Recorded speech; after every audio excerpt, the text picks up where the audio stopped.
Hello everyone, welcome to channel learn with ease. आज हम करेंगे स्पेशल पर्पस सब्सिडरी बुक्स का क्वेश्चन नंबर 8, जहां पर आपको बनाना है जर्नल प्रॉपर। यह क्वेश्चन आपका चैप्टर नंबर 12 डीके गोयल की बुक से लिया गया है। तो शुरू करते हैं आज का लेसन। यहाँ पर कुछ ट्रांजेक्शन्स दी गई है करुणा स्टोर्स की बुक्स की, जिसे आपको पोस्ट करना है जर्नल प्रॉपर में।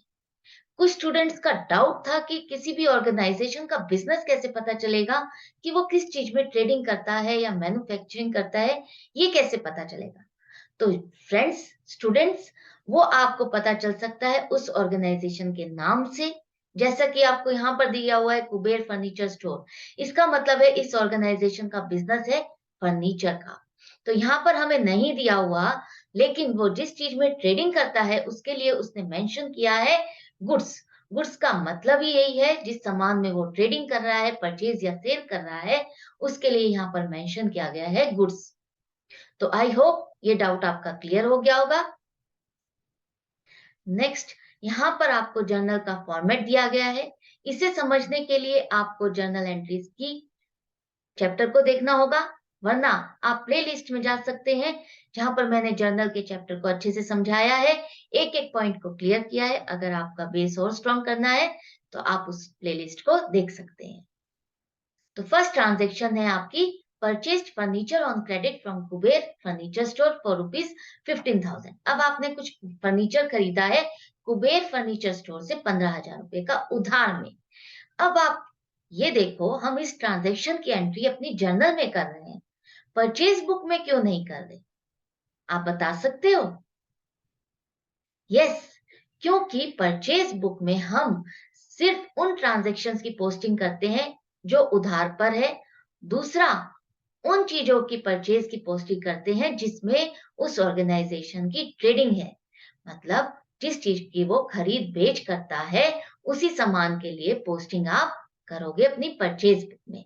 तो ये है फर्नीचर, जिस जो कि है एसेट इस ऑर्गेनाइजेशन की, वो एज ए एसेट खरीद रहा है, जिसकी पोस्टिंग आप अपनी जर्नल में करोगे। तो पहले डालोगे आप डेट, उसके बाद पर्टिकुलर्स में लिखोगे वो अकाउंट्स जो होने वाले हैं डेबिट और क्रेडिट। तो फर्नीचर आपने परचेज किया है, एसेट आ रही है बिजनेस में, तो आप फर्नीचर अकाउंट को डेबिट करोगे। अमाउंट डेबिट के कॉलम में लिखोगे 15,000 रुपए। जिससे आपने सामान खरीदा है, वो सामान आपने खरीदा है कुबेर फर्नीचर स्टोर से और उधार में खरीदा है, इसका मतलब आपने उसको पेमेंट नहीं की है। पेमेंट करनी है तो आप करोगे कुबेर फर्नीचर स्टोर अकाउंट को क्रेडिट। क्यों? क्योंकि एक तो ये लायबिलिटी है।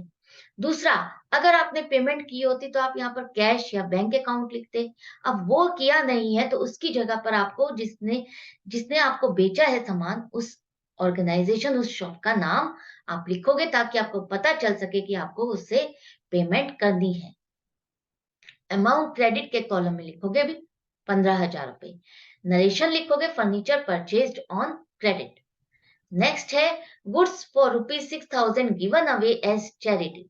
अब यहाँ पर आपने कुछ सामान जिसमें आप ट्रेडिंग करते हो, वही सामान आपने चैरिटी में दिया है, दान किया है 6,000 रुपए का। तो आप बता सकते हो कि इसकी एंट्री हम जर्नल में क्यों कर रहे हैं? ये तो हमारी गुड्स से रिलेटेड है जिसमें हम ट्रेडिंग कर रहे हैं, इसकी एंट्री हम अपनी परचेज बुक में क्यों नहीं कर रहे?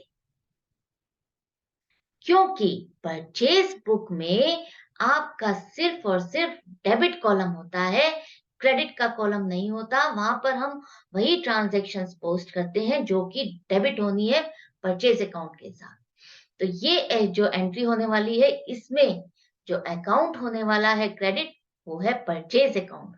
और क्रेडिट की एंट्री परचेज की हम परचेज बुक में नहीं करेंगे, जर्नल प्रॉपर के थ्रू करेंगे। तो एंट्री हो जाएगी आपकी, डेट डालो, और चैरिटी किया आपने, खर्चा हो गया, तो वो खर्चा आप बुक करोगे, डेबिट करोगे। चैरिटी एक्सपेंसेस अकाउंट डेबिट करोगे, 6,000 आप लिखोगे अमाउंट डेबिट के कॉलम में। उसके बाद आपने जो स्टॉक दिया है, गुड्स दिए हैं, उसके लिए आप परचेज अकाउंट को क्रेडिट करोगे। क्यों? क्योंकि आपने यहाँ पर सेल नहीं की है, सामान जो दिया है उससे स्टॉक आपका कम हो गया है। उस स्टॉक को ही रिवर्स करने के लिए, कम दिखाने के लिए आपको परचेज अकाउंट को ही क्रेडिट करना होगा। और अमाउंट क्रेडिट के कॉलम में लिखोगे 6,000 रुपए। नरेशन लिखो goods given as charity. Next है goods worth ₹8,000 and cash ₹4,000 were stolen by an employee. अब यहाँ पर कुछ सामान जिसमें आप ट्रेडिंग करते हो, वो वाला सामान 8,000 रुपए का और 4,000 रुपए का कैश आपकी शॉप से, बिजनेस से चोरी हो गया है, किसी एम्प्लॉय ने चोरी कर लिया है। तो ये हो गया आपको नुकसान। तो नुकसान के लिए आप क्या लिखोगे? पहले डेट डालो। लॉस बाय थेफ्ट अकाउंट को आप डेबिट करते हो ऐसे केस में, और यहाँ पर हम अमाउंट लिखेंगे 8,000 रुपए। 8,000 ही क्यों? हमारा नुकसान तो 12,000 रुपए का हुआ है, लेकिन हम लिख रहे हैं सिर्फ 8,000 रुपए। क्यों? क्योंकि जो कैश से रिलेटेड है, वो पोस्टिंग आप कैश बुक में करोगे, जर्नल प्रॉपर में नहीं। कैश बुक के थ्रू उसकी डायरेक्ट पोस्टिंग हो जाएगी आपकी। तो यहाँ पर loss by theft account debit करोगे 8,000 रुपए से, और जो स्टॉक का नुकसान हुआ है उसके लिए आप परचेज अकाउंट को क्रेडिट करोगे 8,000 रुपए से। जब भी आप चैरिटी, एडवर्टाइजमेंट या कोई नुकसान हो जाता है, या ओनर अपने पर्सनल यूज के लिए कोई गुड्स लेता है, यूज करता है, उस केस में आप उन गुड्स के लिए परचेज अकाउंट को क्रेडिट करोगे, किसी और अकाउंट को नहीं। नरेशन लिखोगे गुड्स लॉस्ट बाय थेफ्ट। अब यहाँ पर हमें पेज का टोटल करना होगा, क्योंकि अभी हम आगे और ट्रांजैक्शंस पोस्ट नहीं करते। तो बैलेंस कैरिड फॉरवर्ड लिखोगे और दोनों ही कॉलम का टोटल करोगे। इस टोटल को आप कैरिड फॉरवर्ड करोगे नेक्स्ट पेज में, ब्रॉट फॉरवर्ड लिखोगे और हर कॉलम में उसका टोटल लिख दोगे। अब देखते हैं next transaction. Arun who owed us 20,000 रुपए was declared insolvent and nothing was received from him। Arun जिससे हमें पैसे लेने थे 20,000 रुपए, अब वो नहीं दे सकता, उससे हमें कोई पैसे नहीं मिलने वाले। तो उस केस में आप क्या लिखते हो? वो अकाउंट हो जाता है आपका bad debts. Bad debts account को आप डेबिट करोगे 20,000 रुपए से, और जिससे आपको पैसे लेने थे उस अकाउंट को अब आप रिवर्स करोगे, क्लोज करोगे। उसके लिए आपको अरुण अकाउंट को क्रेडिट करना होगा और 20,000 रुपए लिखने होंगे अमाउंट क्रेडिट के कॉलम। नरेशन लिखोगे amount receivable from Arun transferred as bad debts. Next है proprietor withdrew for his personal use ₹5,000 cash and goods worth ₹10,000। अब यहाँ पर जो ओनर है उसने अपने पर्सनल यूज के लिए कैश और गुड्स दोनों ही निकाले हैं बिजनेस से, 5,000 और 10,000 रुपए के। तो डेट डालो और यहाँ पर हम ड्रॉइंग्स अकाउंट को डेबिट करेंगे कितने से? 10,000 रुपए से। 15,000 से नहीं, क्योंकि जो 5,000 कैश की एंट्री है उसकी पोस्टिंग आप डायरेक्टली अपनी कैश बुक में करोगे, जर्नल में नहीं करोगे। उस यहाँ पर अब आप टू परचेज अकाउंट को क्रेडिट करोगे जो गुड्स से रिलेटेड है, जैसा कि मैंने अभी आपको बताया था। अगर ड्राइंग्स भी होती है स्टॉक से रिलेटेड, तो आप उसके लिए परचेज अकाउंट को ही क्रेडिट करोगे, और 10,000 रुपए लिखो अब आप अमाउंट क्रेडिट के कॉलम में। Narration goods withdrew for personal use. Next transaction है आपकी provide interest on capital of ₹5 lakh at 6% per annum for full year. अब आपको जो कैपिटल ओनर ने लगाई है 5 लाख रुपए की, उस पर 6% के हिसाब से इंटरेस्ट लगाना है। तो जब भी ओनर कैपिटल लगाता है और उस पर हमको इंटरेस्ट देना पड़ता है, तो वो हो जाएगा आपका खर्चा, जिसे आप डेबिट करोगे इंटरेस्ट ऑन कैपिटल अकाउंट में, और अमाउंट लिखोगे 30,000 रुपए। 6% 5 लाख का बन जाएगा आपका 30,000 रुपए। और अब ये अकाउंट जो क्रेडिट होगा इसके साथ, वो होगा कैपिटल अकाउंट। क्यों? क्योंकि यही माना जाता है कि ओनर ने उस इंटरेस्ट को बिजनेस से निकाला नहीं है, उसकी कैपिटल ही और बढ़ गई है। तो 30,000 अकाउंट को ही आप कैपिटल अकाउंट में क्रेडिट कर दोगे। नरेशन हो जाएगी charge interest on capital at the rate of 6%। यहाँ पर आप फिर से टोटल करोगे पेज पर 89,000, दोनों कॉलम का टोटल आपका मैच करना चाहिए। अगर आपका मैच नहीं कर रहा है, इट मींस आप कोई मिस्टेक कर रहे हो। अब देखते हैं नेक्स्ट ट्रांजैक्शन। उससे पहले आप ब्रॉट फॉरवर्ड करोगे दोनों ही कॉलम का total. Out of the rent paid this year ₹5,000 is related to the next year. अब आपने जो रेंट पे किया हुआ है 5,000 रुपए का, वो है अगले साल से रिलेटेड।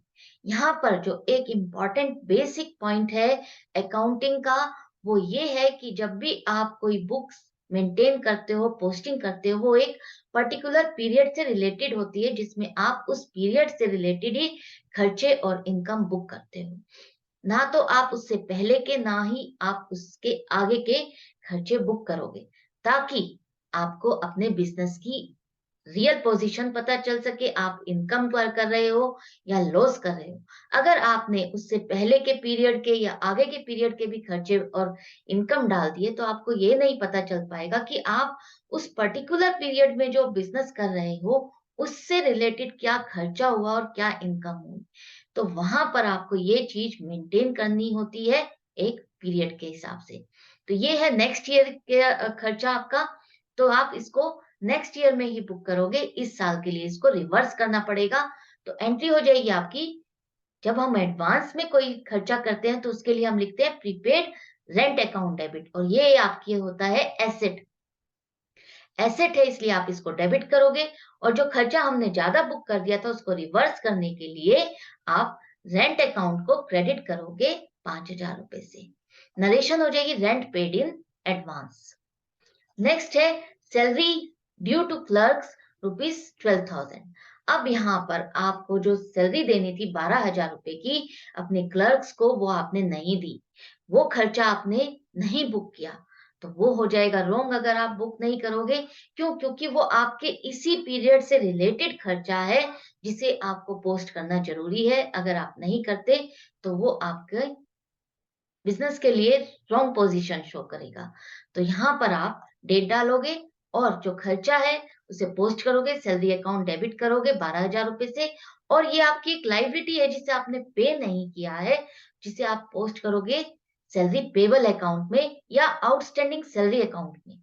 तो यहाँ पर लिखोगे आप 12,000 रुपए अमाउंट क्रेडिट के कॉलम में, और नरेशन हो जाएगी आपकी सैलरी ड्यू टू क्लर्क। अब हो गई आपकी सारी ट्रांज़ैक्शंस कंप्लीट। एंड में करोगे टोटल 1,06,000 रुपए, जो कि दोनों ही कॉलम का आ रहा है, मैच कर रहा है, तो आपका क्वेश्चन कंप्लीट और करेक्ट है।